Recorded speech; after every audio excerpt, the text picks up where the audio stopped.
Olá, família Pax, mais uma vez ao vivo aqui com vocês, hoje conversando com a nossa querida Marilu Martinelli.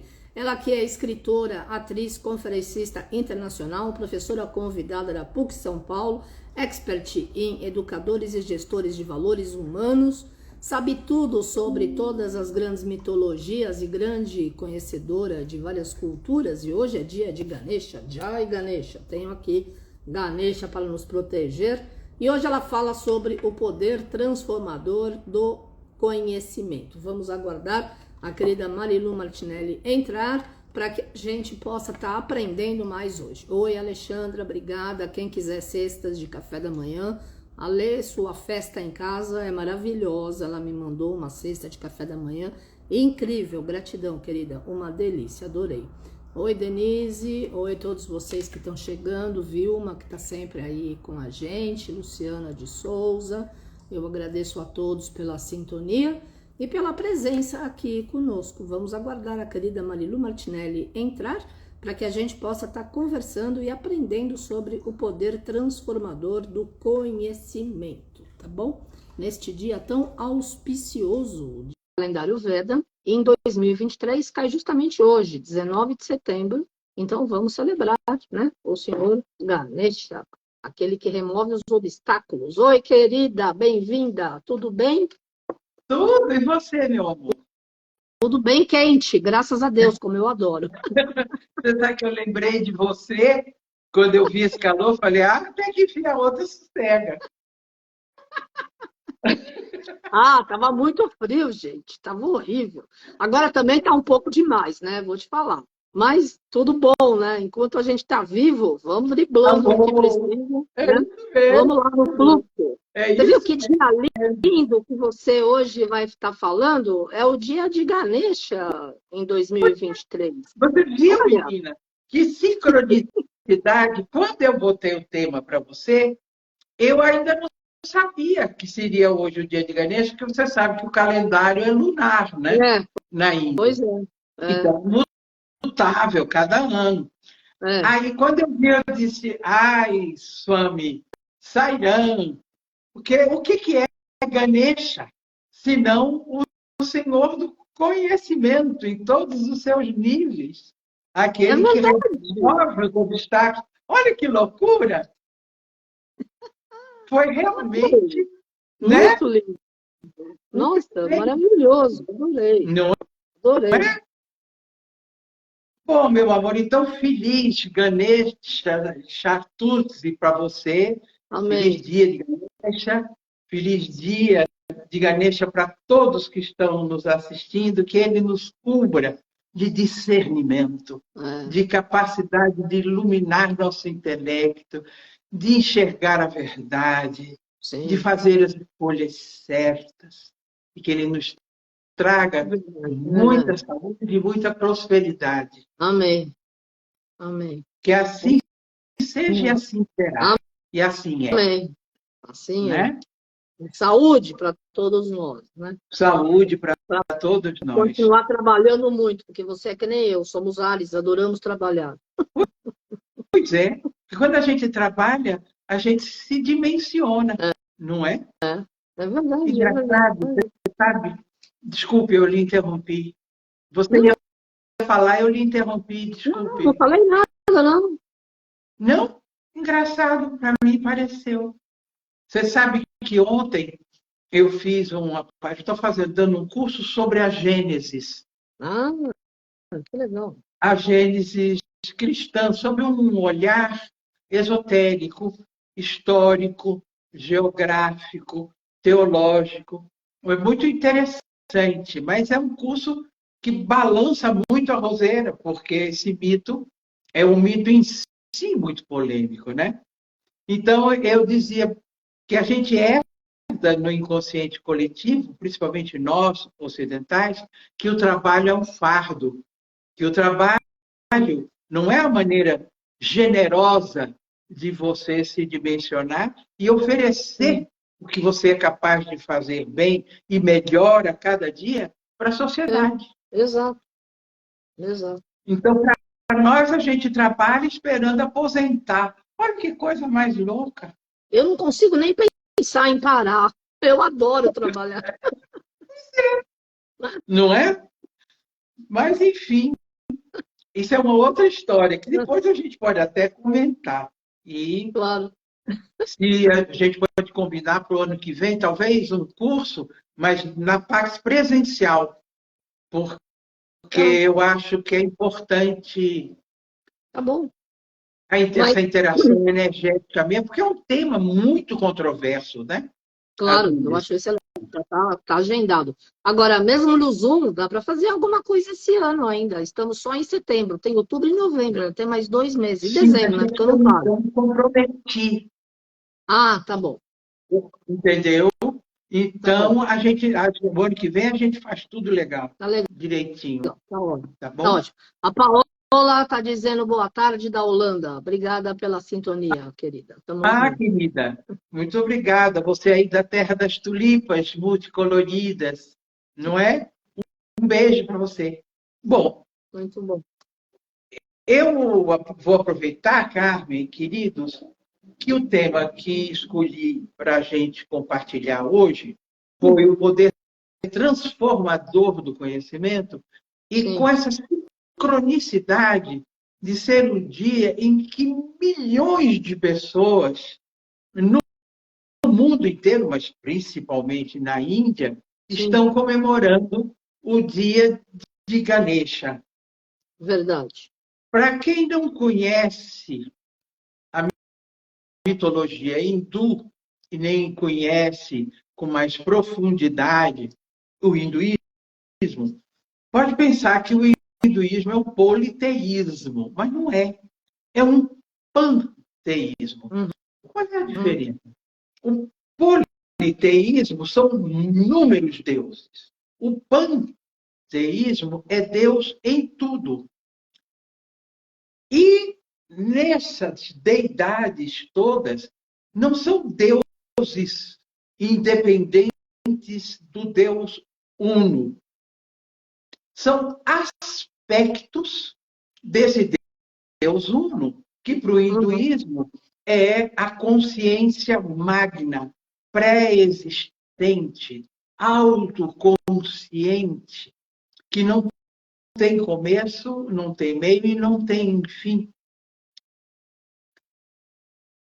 Se o universo é autoconsciente e nós somos criaturas, filhas desse universo autoconsciente, nós também somos autoconscientes, assim como a vida. Todos os aspectos da manifestação da vida no planeta têm o seu quinhão Sim, de consciência. Claro que são diferentes níveis de consciência.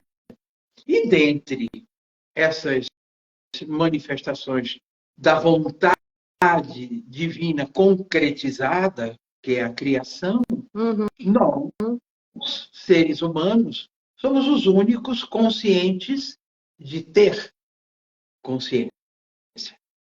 sim, Isso nos dá um presente extraordinário e um fardo, que é o livre-arbítrio, que é o sim, direito e o poder de escolhas.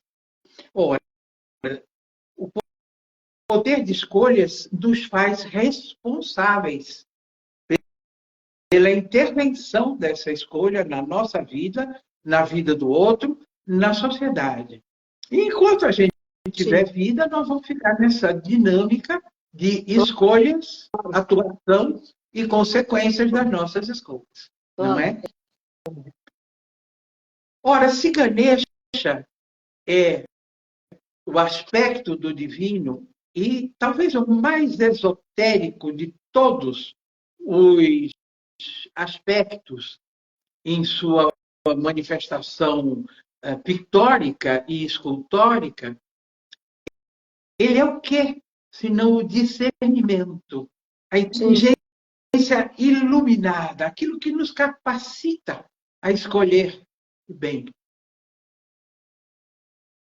A inteligência iluminada contém em si todas as formas de conhecimento. Para quem ainda não está muito familiarizado, eu achava, não sei você, Carmen, o que pensa, fique livre para me sugerir se sim ou não, eu pensei em falar um pouquinho sobre o mito de Ganesha. Claro, maravilhoso. Lógico, vamos, já que é o dia dele. E É, você é super conhecedora de tudo do hinduísmo, entre outras tradições, vamos aprender. Eu estou pronta para anotar. e a simbologia dessa representatividade. Ele é metade homem, metade um elefante, Sim, uma cabeça sim, de elefante, né? sim. E é gordo, tem um ventre grande. Vamos por partes. Por que a cabeça de elefante? O que simboliza isso? O elefante simboliza, para os indianos, a memória. Até porque, por observação, eles sabem que o elefante, quando sente que vai morrer, ele vai ao encontro do lugar onde sua família, sua manada nasceu. Ele volta. Vocês já devem ter ouvido falar até nos cemitérios dos elefantes, como devem ter ouvido falar, e é até um ditado popular: nossa, fulano tem memória de elefante. É. Por que a memória é tão importante? Porque nós estamos falando não apenas de uma memória localizada, que faz você saber onde está, por que está, onde está. Uhum. A memória que faz você armazenar informações.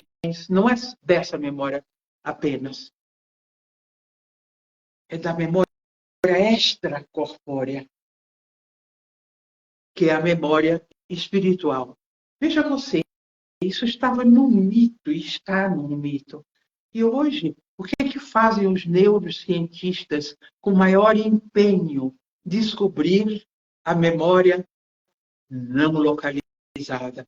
Eles estão buscando a alma. Olha a sabedoria de um mito ancestral. O que significa esse ser metade homem, metade elefante, com a cabeça simbolizando a memória, o discernimento, o conhecimento, o poder de escolhas, o intelecto iluminado pela conexão com a espiritualidade que lhe é inerente? Por que Ganesha remove os obstáculos no seu aspecto denominado Vinayaka? Vigna quer dizer obstáculo. Vinayaka, o que termina com os obstáculos, o Senhor sobre os obstáculos. Primeiro, porque o elefante é um símbolo de força. Sim. E nada destrói os obstáculos com mais eficiência do que nosso discernimento, nossa visão clara, lúcida, límpida sobre as diferentes situações pelas quais passamos. O que é a tromba do elefante? É o símbolo desse discernimento. Com a tromba, o elefante arranca uma árvore poderosa pela raiz. É. Mas com a tromba, ele sente as palpitações do coração da terra. Ele pode colher uma flor. Com a tromba, aquela força, com aquele poder, aquela quantidade de nervos e neurônios tão poderosa que faz dele como eu disse, capaz de arrancar uma árvore pela raiz, e não é uma arvorinha, uma senhora árvore, faz com que ele permita que você lhe dê uma fruta. E ele colha com tamanha delicadeza que você nem sente que ele retirou. Isso é o discernimento. Ganesha tem as duas presas de elefante. Uma delas está partida. Por quê? Porque foi partindo uma dessas presas que ele escreveu o Mahabharata. Maha, grande, Bharata, o antigo nome da Índia. Por isso você repara que ele tem um livro no colo. Ele tem, como as deidades hindus, os 4 braços. A união das polaridades, do masculino, do feminino, a unidade entre os aspectos do sim e do não, do bem e do mal, mostrando que tanto sim quanto não estão contidos um no outro. Toda afirmação traz em si uma negação e vice-versa. Assim como o bem e o mal estão amalgamados. Nos cabe escolher qual dos dois nos é prioridade. Porque exercendo o bem, por exemplo, você enfraquece o seu lado escuro. O mal no sentido da raiva, do ódio, da violência, da inconsequência, Sim. da ignorância, né? Então, Ganesha mostra o seu poder extraordinário, porque ele não está dividido, ele é uno, como nós devemos ser. Numa mão, ele tem um machadinho de 2 lâminas, um machadinho muito parecido com o machado utilizado na representação de uma deidade africana iorubá chamada Xangô, o mesmo machado. É interessante isso, né? Incrível. Na outra mão, o que Ganesha tem? Ele tem as vastika, que a gente sabe que um mago tibetano de magia negra utilizou a pedido de Hitler para inverter e se transformar no símbolo do nazismo. Então, muita gente vê a svastika, que é o primeiro grande símbolo da cruz como movimento planetário, os elementos, Sim. vê como a suástica, e não é. Ele tem nessa mão, te remetendo ao quê? Você é parte integrante do planeta, você é parte integrante do universo, dos multiversos. Você atua no seu universo físico, no universo emocional, intelectual, psíquico, espiritual e no metaverso. Olha que mensagem poderosa. Lindo. Numa outra mão, na terceira, ele está abençoando. De maneira geral, ele traz um sol como símbolo de luz nessa bênção. E na outra mão, uma flor de lótus. Ora, o simbolismo do lótus para o hinduísmo é a nossa jornada no mundo. Por quê? Onde nasce o lótus? No lodo, não é? No lodo, na escuridão. E ele faz uma força, ele é uma batata, um tubérculo, né? Um bulbo. Sim. E ele faz uma força enorme para deixar que saia dele os indícios de vida. E o que ele faz? Ele vai em direção à luz. Ele sobe, vence as águas das emoções. Sim. E se oferece como um cálice para capturar a luz, florescer e ser uno com ela. A trajetória do lótus é a nossa. É isso que nos cabe. Sim.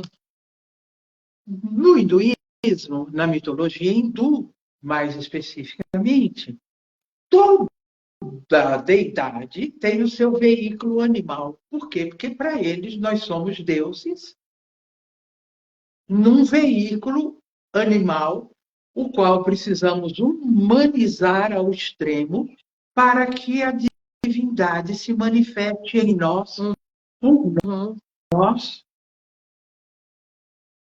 e doe amor, sabedoria, inesgotavelmente para a sociedade onde você vive e para o mundo. Sim. O veículo animal de Ganesha é o rato. Sim. Por quê? Porque Ganesha nos ajuda a dominar os nossos instintos. Ora, instinto não é brincadeira. A gente sabe. E quem é que segura o rato? Rato é uma coisa de louco, né? Entra em qualquer frestinha, em qualquer buraco, escapa, é rapidíssimo, ardiloso. É o veículo de Ganesha. Como é representado isso? Tem um prato de comida e um rato na frente desse prato. Em vez de comer, ele olha para Ganesha e aguarda uma ordem. O que é que simboliza isso? O domínio sobre os instintos inferiores e básicos. Quando você tem os seus instintos em sua mão, onde você é o senhor deles e não o escravo deles, você tem a mente iluminada. Sim. Esse é o simbolismo de Ganesha. Ganesha tem outra historinha que nos remete, é um outro mito da criação dele. A troca da cabeça. A chamada metanoia, que é quando a gente, pelo conhecimento, sofre transformações estruturais. Nada fica da mesma maneira diante do conhecimento. Nada. Então, se vocês me permitem, eu vou contar rapidamente. Na mitologia hindu, você tem Ganesha e tem Skanda, ou Subramania, que nascem de partenogênese. Quer dizer isso? Ganesha nasce sem intervenção masculina, ele nasce da deusa. E Skanda, ou Subramania, ele nasce só do Deus, só de Shiva. E Ganesha nasce de Parvati. Então, vamos ao mito. Shiva precisou sair porque localidades no Himalaia estavam exigindo a presença dele. E ele deixa Parvati a sua consorte, ou seja, o seu aspecto feminino, a sua Shakti, que quer dizer literalmente energia, sozinha. Ela resolve banhar-se. E ela começa a esfregar a sua pele de sândalo e começam a esfolhar essa pele de sândalo. E essas peles, que eram suas células, reunidas, ela engendra um menino lindo, deslumbrante, que era o Ganesha. E diz para ele, não deixe ninguém entrar. Você é o guardião da porta que dá acesso a mim. E o menino levou isso literalmente a sério. Então, viesse quem viesse que quisesse entrar, ele não deixava, porque, além de tudo, ele era fortíssimo. Bom, Shiva volta e não conhecia Ganesha. Ganesha foi engendrado nesse ínterim que ele estava ausente. E ele quer entrar, e Ganesha também, como não o conhecia, não entra não, porque minha mãe disse que eu sou o guardião dela. Então, ninguém pode entrar. Shiva tentou de todas as maneiras. E o menino, irredutível. Shiva pega o Trishula, que é aquele tridente que ele traz na mão, que simboliza os 3 gunas, as 3 qualidades inerentes à manifestação, que é inércia, tamas, rajas, movimento, e sattva, essência. Tudo que existe tem inércia, movimento e essência. Mesmo um cristal que você pensa que está inerte, não está. Você não vê, mas suas moléculas, seus átomos estão em movimento. Sim. Bom, o que faz Shiva? Pega a Trishula e corta a cabeça do menino. No que ele corta a cabeça do menino, ela sai do quarto, ela, Parvati, a deusa, e diz, você matou meu filho. Ele entra em desespero ao vê-la desesperada, porque ele e ela são um só. Na mitologia hindu, essa manifestação do deus e da deusa, Shiva e Shakti, num só, é linda, chama-se Ardhana Ishvara, ou seja, a comunhão do deus e da deusa, em eterna conjunção amorosa. Então ele vai desesperado e ele diz para os Ganas, os elementais, os seus soldados dos seus exércitos, e diz a eles, me traga a cabeça do ser mais inteligente que você encontrar. E eles vêm com a cabeça de um elefante. Aí Shiva coloca no pescoço do menino. E assim nasce Ganesha. Quando acontece a metanoia, a troca da cabeça, isso é transformação. Uhum. A metanoia em cada um de nós é sempre que você adquire um conhecimento. As transformações começam quando a gente sai da estagnação, da inocência, que nada mais é do que uma ignorância. Quando a gente nasce, nós somos total e absolutamente dependentes. Sim. Para tudo. Não só para nos alimentarmos, para nos higienizarmos, mas para irmos aprendendo. Quanto mais estimulados sejamos desde bebê, não tenha dúvida, mais inteligente você vai ser. Está provado hoje, por exemplo, que é importante que a mãe, se tem condições, ouça Mozart e ouça Beethoven. Por quê? Porque são os autores que criaram frases musicais que estimulam a comunhão dos dois hemisférios cerebrais. Tanto você, meu amigo, se sua mulher estiver esperando um bebê, e você, minha querida, se estiver esperando um bebê, conhece alguém que esteja, diga para ela ouvir a flauta mágica de Mozart e a nona sinfonia de Beethoven, quando ele, no coral, coloca a voz humana, dando a dimensão cósmica do homem. Faça isso. Não custa, não é?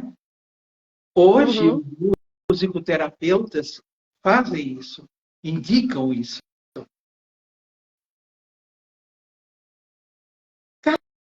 Cada vez, observe um bebê, cada vez que você se aproxima dele, que ele olha para você, os olhinhos se movimentam para a direita e para a esquerda e fixam. É como se ele estivesse fazendo um scanner de você. Reparou? Sim. Ele não está apenas captando seus traços fisionômicos. Ele está captando quem você é. Repare que para alguns, depois desse scanner, ele sorri. Para outros, não. É que alguns ele reconhece.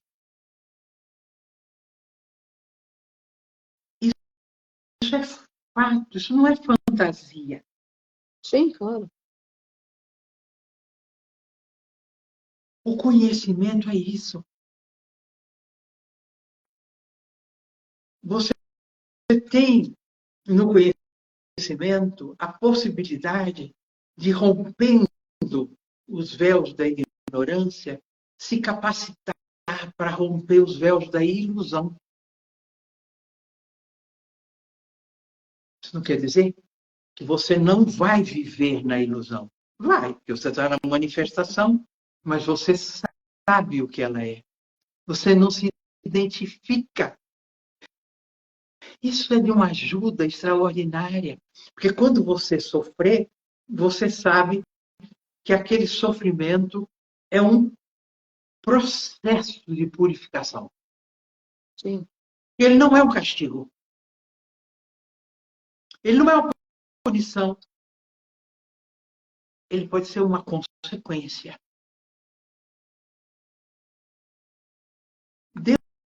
Deus não nos premia nem castiga.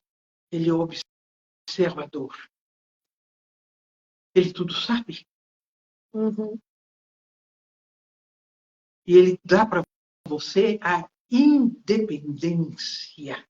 Devoção é a única maneira de você ser independente. Embora as pessoas compreendam, a grande maioria, de uma maneira errada. Como se devoção fosse dependência. Sim. Não. O que o seu mestre quer? Que você se ilumine. Que você conheça a si mesmo, as suas artimanhas internas, se capacite para vencê-las, para que você se posicione perante os demais, perante a vida, e intervenha na vida, e receba as intervenções da vida na sua vida com clareza. Isso é vida desespero.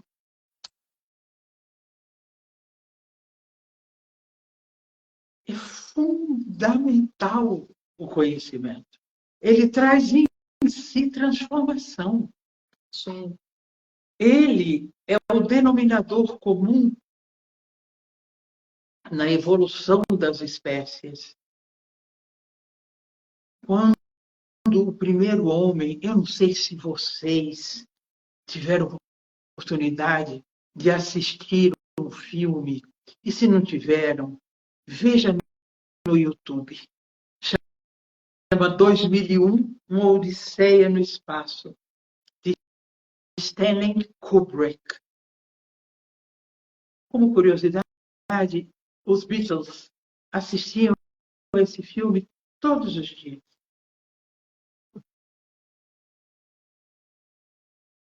Tem uma cena é uma cena que nos remete a um filósofo alemão chamado Hegel, que é o seguinte: do espaço do nada vem flutuando um megalito enorme, um lito, pedra, mega, enorme, né? Ele vem flutuando e, bufo, é um retângulo, finca-se no solo. E os hominídeos, numa transição entre o Pithecanthropus erectus e o Homo sapiens, ficam apavorados, porque aquilo emite uma vibração poderosíssima, e eles nunca tinham visto aquilo. Então, eles vão timidamente tentando se aproximar, não conseguem. Aí eles tentam tocar. Muitos não conseguem, mas um se aproxima mais e toca naquele megalito. Ou megálito, como quiser. No que ele toca, ele tem como que um orgasmo. Ele é invadido por uma consciência de ter consciência. Aí ele pega, porque ele vê ao chão assim, uma ossada de um animal morto, ele pega um fêmur, gira e joga para o infinito, e aquele fêmur se transforma numa nave espacial. Essa é uma das cenas do 2001, Odisseia no Espaço. Sacou? Yes. Nossa, nem lembrava. Ai, vê de novo, amiga. Vê de novo. Porque agora, com os olhos de hoje, fica mais bonito. Você vai ver. E ele não envelheceu um dia. Uma coisa doida. E com as conquistas espaciais, quando a gente desvirginou o sideral, né? E você tem aí as sondas, tem a Índia explorando o lado escuro da Lua, tem sondas chegando a Saturno, as luas de Júpiter. Aí você vê que é. E o seu destino é muito mais amplo, que a sua comunhão com a existência é muito mais poderosa. Não é? Veja o simbolismo. Aquele que se atreveu a conhecer, a saber, a sentir o gosto. Porque saber em português quer dizer sentir o gosto, né? Sim. Português clássico diz, isto sabe a sal. Quer dizer, é sentir o gosto, é se apropriar do conhecimento, né? É deglutir o conhecimento. Aí ele pega, ele vê que ele é parceiro da criação. Ele pega aquele fêmur e vê que é um instrumento. Veja, é um osso. O que é que o osso representa na homeopatia, por exemplo, do Dr. Hahnemann? Memória. O que é que um médico homeopata dá para alguém que está perdendo memória? Ou para estudantes que vão fazer vestibular? Cálcio. Não sei se sabiam disso. Mas se consultar em um médico homeopata, vão ver que eu não estou sendo leviana e dizendo o que não é real. O que aquele hominídeo faz ao segurar o fêmur e tem aquele êxtase, que é o êxtase do conhecimento? Ele se percebe parceiro do mistério. Ele não desvenda aquele monolito, mas ele se deixa invadir por aquela vibração que vai abrindo caminhos interiores dentro dele e vai dando a ele a ideia da sua dimensão além da forma. Aí ele ousa jogar para o infinito aquele fêmur que se transforma nessa nave espacial. No filme 2001, Odisseia no Espaço. Uma metáfora extraordinária, muito parecida com a de Hegel, que é essa. O homem cresce, adquire conhecimento, quando ele percebe que ele pode transformar a natureza. Veja, não é dilapidar a natureza. Pois é. É dialogar com ela. Porque senão a gente vira predador. Claro. Não é? Oh. E você começa a ser parceiro de Deus e da natureza quando você, pelo conhecimento, descobre que o oposto de vida não é morte. O oposto de morte é nascimento. Vida não tem oposto. A vida é. Claro. Tanto é que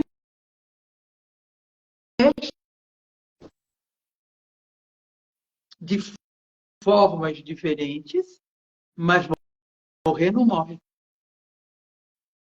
Não é lindo isso? É lindo, é maravilhoso. A gente precisa se lembrar, Carmen, sempre disso. Vida não tem oposto. É. Morte tem. Nascimento. Nascimento também tem. Morte. Mas vida não. A vida é.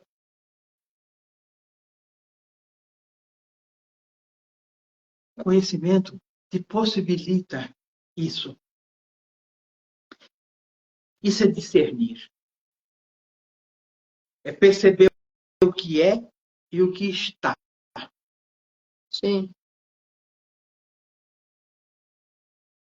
É conviver com as mutações. Porque somos mutantes, né? Estamos em constante mutação, em transformações. Né? É ir além de transformação.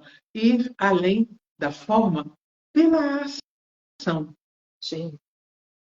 Então, o conhecimento também te convoca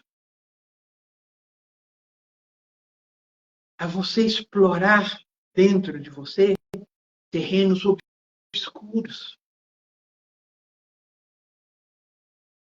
Não visitados ainda.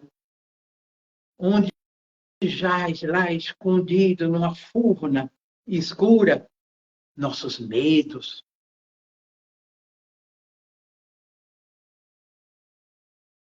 nossas pretensões, nossa ignorância no mais amplo aspecto. Vocês já repararam que todo ignorante é pretensioso? Por isso, todo pretensioso paga mico terrível. Só ele não percebe que ele está pagando um mico assim, monumental. É quando a gente que adquire um pouquinho mais de visão tem vergonha pelo outro, não é? Ou Não é péssimo sentir vergonha pelo outro? É horrível. Porque ele, né? Você diz, meu Deus, será que eu já fiz uma micagem dessa? Será que eu, algum dia, já tive essa pretensão, né?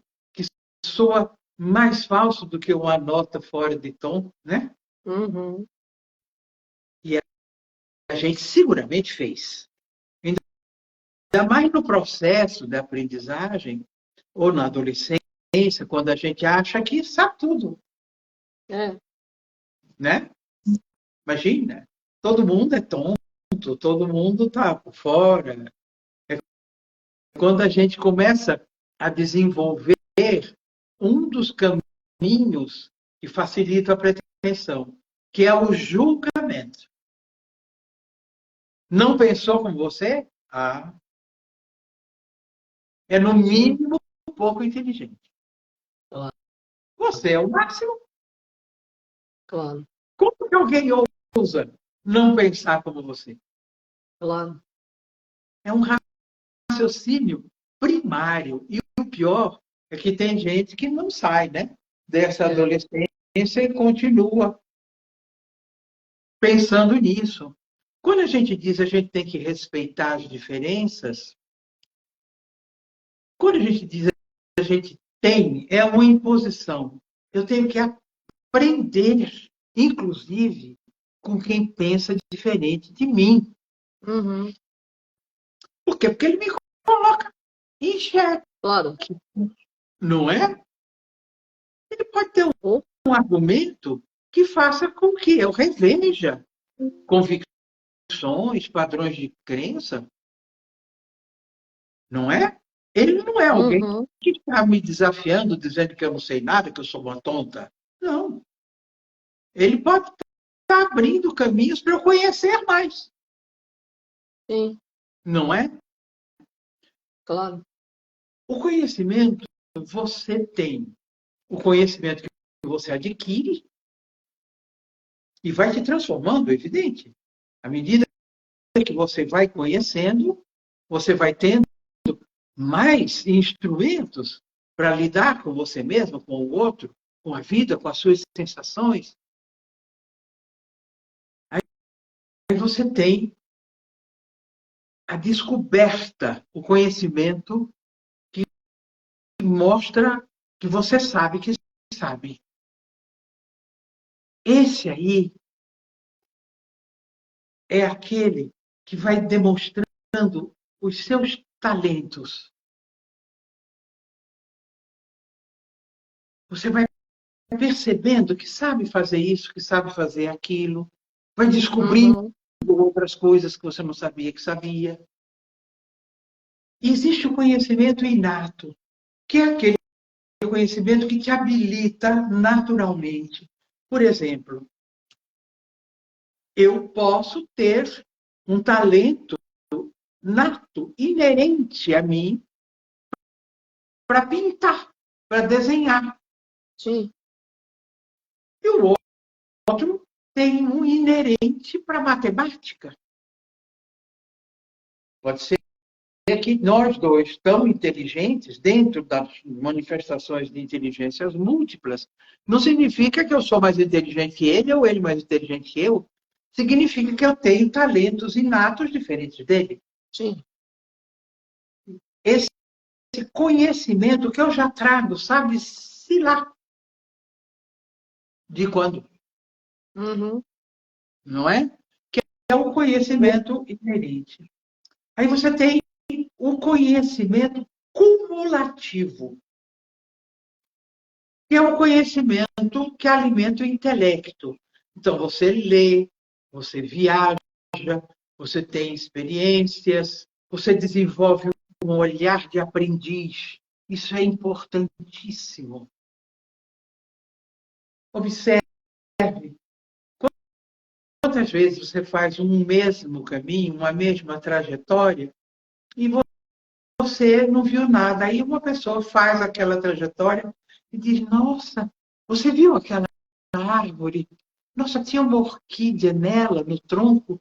deslumbrante, e você se sente meio que frustrado. Como é que eu não vi? Você tem que desenvolver o olhar de aprendiz, o olhar que nos deslumbra. O conhecimento foi feito para isso, para trazer encantamento, para abrir caminhos, avenidas na nossa percepção. Sim. Não é? Claro, não gosto muito de dizer que eu tenho certezas, porque eu tenho poucas. E gosto de tê-las poucas. Eu só tenho certezas essenciais. O resto está tudo se modificando. Mas assim é a vida, né? Graças a Deus, né? Claro, querida, claro. Mas a gente precisa perceber isso. Sim, com Por certeza. exemplo, você chegou recentemente de uma viagem ao Monte Shasta. Sim. Você deve ter observado que cada pessoa, diante daquela maravilha, teve uma reação. Sim. Primeiro, por causa da energia extraordinária.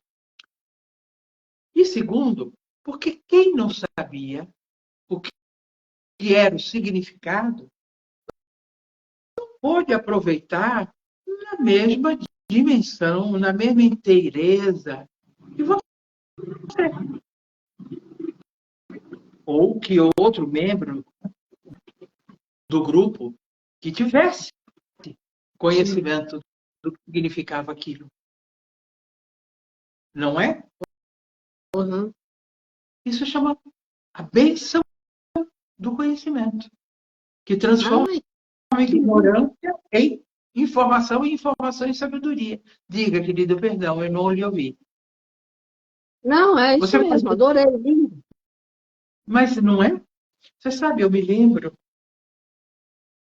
uma ocasião, porque para quem não sabe, eu levei muitos anos pessoas para fazerem viagens de cunho histórico, antropológico, espiritualista, mitológico. E numa das viagens que eu levei um grupo para a Índia, eu levava sempre um grupo de 22 pessoas. Por quê? Por causa dos 22 arcanos do tarô. Como eu sou muito ligada a Thoth, e foi ele, né, quem inventou e nos deu as lâminas de ouro com os símbolos, com os arcanos, os arquétipos, que era o caminho para a entrada no inconsciente. Eu gostava de levar 22, porque eu digo, não sai impunemente. 22 é um número mágico, é um número, é um arcano, e um arcano muito poderoso. Muito bem. Eu me lembro que tinha médicos, era muito variado o grupo, médicos, arquitetos, professores, músicos e donas de casa também, estudantes, era muito diversificado. E existe em Agra, que é uma cidade da Índia, um forte que a mim atrai sobremaneira, que é o forte de Agra, que foi construído por um ser que me é muito amado, que é Akbar. Não fosse ele também uma encarnação de mestre El Moria. El Moria. Que depois Akbar vem a ser o avô de outra encarnação de mestre El Moria, que foi o Shah Jahan. Sim. Bom, para quem não conhece, é um lugar de uma beleza monumental. Tem a monumentabilidade das pirâmides do Egito, dos zigurates sumerianos, ou seja, hoje Suméria é o Iraque, o Irã e parte da Jordânia, né? Bom, a entrada, sim, diga, querida. 3 minutos. Mas eu vou fechar. 3 minutos. Vai lá. A entrada é uma loucura. Era por ali que os elefantes entravam com o Akbar e seus exércitos. Um dos membros entrou ali como abestado, não aproveitou nada. Eu disse, entre reverenciando aqui foi passagem de um grande ser. Isso o conhecimento te permite. Sim. Tem o conhecimento intuitivo, que é aquele que você não sabe como sabe, mas você sabe. E tem o conhecimento espiritual, que é a revelação. É quando você desvela, você tira os véus da ignorância e permite que a sua ancestralidade, aquilo que você é, o seu espírito, lhe informe. Sim. E permita que você faça dessa informação sabedoria e faça dessa sabedoria o seu rumo, o seu ritmo e a sua intervenção no mundo. Amém. Eu acho que a gente falou hoje, pela graça de Swami, dos mestres e de Ganesha, essa energia desbravadora e o conhecimento, o que é, se não desbravar caminhos que revelem a verdade. Eu acho que, de alguma forma, abrimos aí, se não algumas estradas, umas alamedas. Com certeza. E que vocês desfrutem e reflitam sobre o que a gente conversou. É. Carmen, querida, muito obrigada pela oportunidade. Uma alegria sempre ver vocês, estar com você, ainda que no metaverso. Mas a gente combina de se encontrar fisicamente. O mundo está voltando, né? Estamos todos. Obrigada, querida.